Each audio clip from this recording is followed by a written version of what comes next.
गोलू सिंह नाम का लड़का जो आरोपी है, इनको धमकी देते हुए तुम लोग को देख लेता हूँ, कौन हो वे तुम लोग बोल के तुरंत धारदार हथियार घर से निकाला, इन पे ताबड़तोड़ वार किया। सुनील कलाई पर 8-9 वार किए, छाती में, पेट में और पीठ में।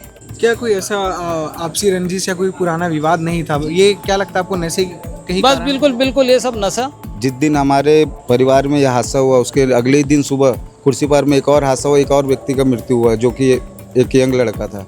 और रजत कुशवाहा तो दूसरे दिन ही बेचारे ने दम तोड़ दिया।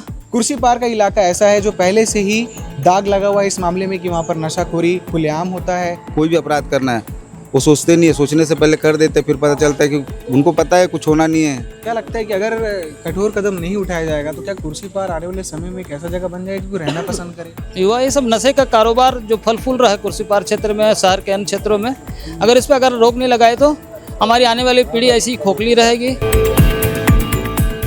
25 अप्रैल को कुर्सीपार के बालाजी नगर में चाकूबाजी की घटना सामने आई, जिसमें दो जो दोस्त थे उनके ऊपर धारदार हथियार से वार किया गया, जिसके बाद वो गंभीर रूप से घायल हो गए थे। एक जो लड़का था उसकी मृत्यु जो एक दिन बाद ही हो गई थी। दूसरा लड़का जो है स्पर्श अस्पताल में ज़िंदगी और मौत के बीच जंग लड़ रहा था और आज वो हार गया जंग और उसकी भी मृत्यु हो गई है।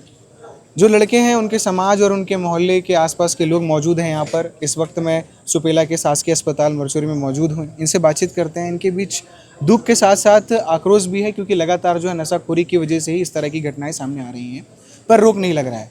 कुर्सीपार का इलाका ऐसा है जो पहले से ही दाग लगा हुआ है इस मामले में कि वहाँ पर नशाखोरी खुलेआम होता है और कई अपराध भी खुलेआम होते हैं, पर उस क्षेत्र को किस तरीके से वहाँ पर हो रहे अपराध को रोका जाए, अब तक एक अलग तरीके से और कठोर तरीके से काम नहीं हो पाया उस क्षेत्र में अभी भी।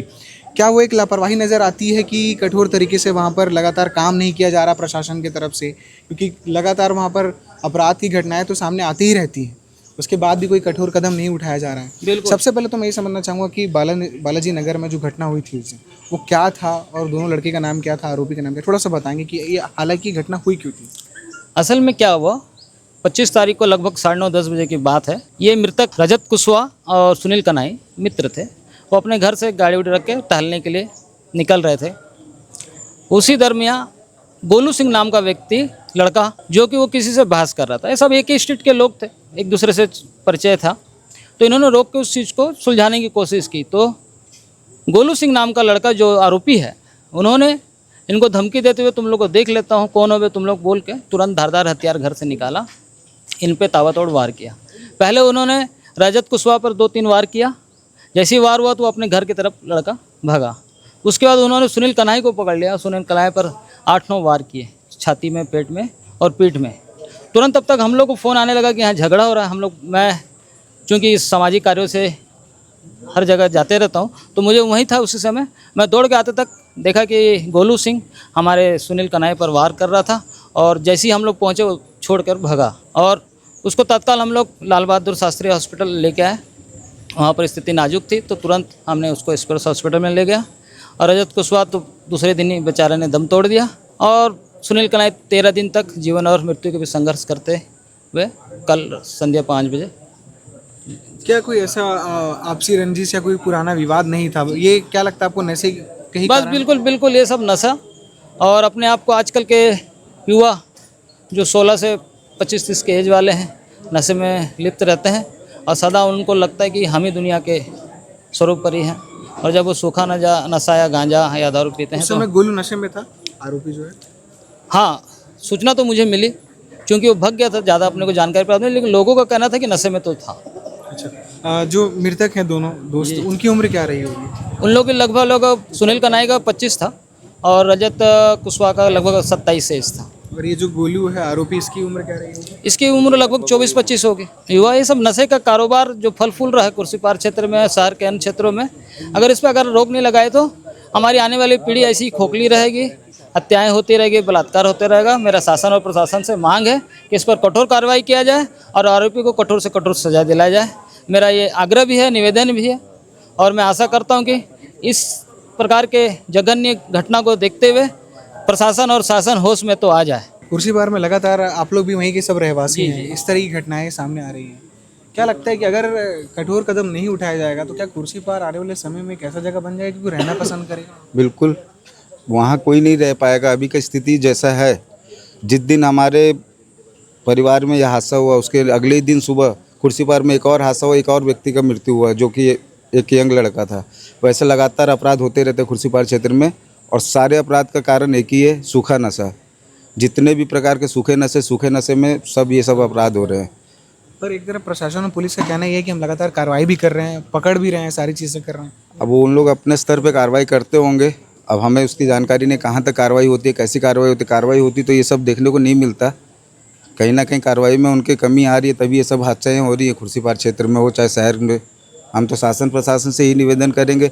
हम क्या करेंगे, हमारे से पहले भी जिनके परिवार में ये सब हादसे हुए हैं सभी परिवार वालों ने शिकायत किया है, इसके लिए निवेदन किया है, लेकिन कोई कार्रवाई आपको दिख रहा है? अगर होता तो ऐसा कुछ होता नहीं है। पूरे दुर्ग जिले का यही स्थिति है। तो आप देख सकते हैं कि एक बार फिर नशाखोरी ने दो युवकों की जान ले ली है, क्योंकि अभी हालांकि सारी चीज़ें जो है पूरी तरह से स्पष्ट नहीं है कि उस वक्त आरोपी नशे में था कि नहीं, पर जो जानकारी मिली है उसके अनुसार यही है।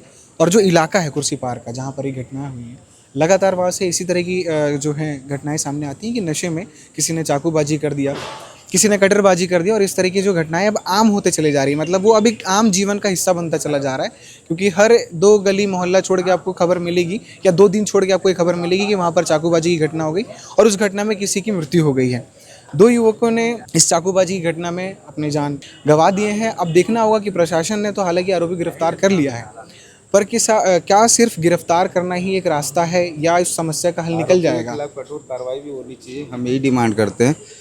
यही अपराधी नहीं है, इससे जो भी अपराधी हैं, जिस भी प्रकार का अपराध करते हैं, उनके खिलाफ शासन प्रशासन को कठोर से कठोर कार्रवाई करना चाहिए, ताकि आने वाले समय में कोई अपराध करने से पहले डरे। आज आम बात हो गया है कि कोई अपराध करने से नशा में रहो, बिना नशे में भी रहे, अपराध करने से पहले हाथें उनकी कांपती नहीं है। किसी को मारना है, मर्डर करना है, हाफ मर्डर करना है, कोई भी अपराध करना है, वो सोचते नहीं है, सोचने से पहले कर देते। फिर पता चलता है कि उनको पता है कुछ होना नहीं है। अगर कानून अगर सख्त होगा, कार्रवाई अगर सख्त होगी, कठोर से कठोर सज़ा मिलेगा, तो इन सब में भी एक डर का माहौल बनेगा। लेकिन आज अपराध करने से पहले डरता नहीं है, कर देता है बिल्कुल। 2 लोगों पे वार किया था उसने, सोचा नहीं एक बार भी। तो इस तरीके से बहुत सारे महत्वपूर्ण सवाल भी है इस घटना के पीछे, कि अब इन सब सवालों का जवाब प्रशासन किस तरह से देगी और इनको जवाब किस तरह से मिलेगा और इस सारी समस्याओं का हल किस तरीके से निकलेगा, ये भी एक देखने का विषय है। आगे इसमें जो भी कुछ अपडेट रहेगा हम लगातार आपको अपडेट करते रहेंगे। बने रहिए केपी न्यूज़ के साथ। शुक्रिया।